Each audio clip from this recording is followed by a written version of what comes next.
నమస్తే న్యూస్ కు స్వాగతం.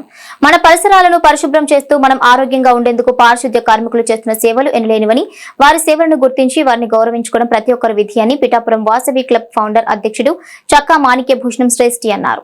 తన మనవడు పుట్టినరోజు సందర్భంగా వాసవి క్లబ్ ఆధ్వర్యంలో పిఠాపురం మున్సిపల్ పారిశుద్ధ్య కార్మికులకు దుస్తులు పంపిణీ చేశారు.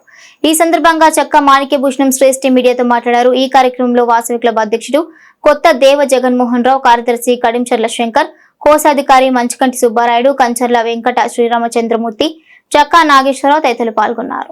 నేను Pithapuram Vasavi club founder president అండి.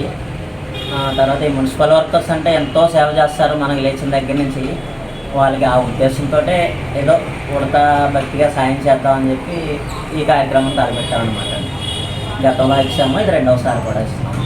మా చిన్న మనవాడు పుట్టిన శుభ సందర్భంగా మన ఈ వార్డు మున్సిపల్ వర్కర్స్ 10 మందికి బట్టలు ఇస్తున్నానండి. గతంలో పెద్ద మనవాడు పుట్టినప్పుడు ఇచ్చాము కరోనా టైంలో, ఇప్పుడు మళ్ళీ రెండోసారి ఇస్తున్నాం. ఈ సేవా కార్యక్రమం వాసవి క్లబ్ ద్వారా ఇస్తున్నాం అన్నమాట. మరిన్ని తాజా వార్తా విశేషాల కోసం ఎం న్యూస్ ని సబ్స్క్రైబ్ చేయండి, మీ మిత్రులకు షేర్ చేయండి.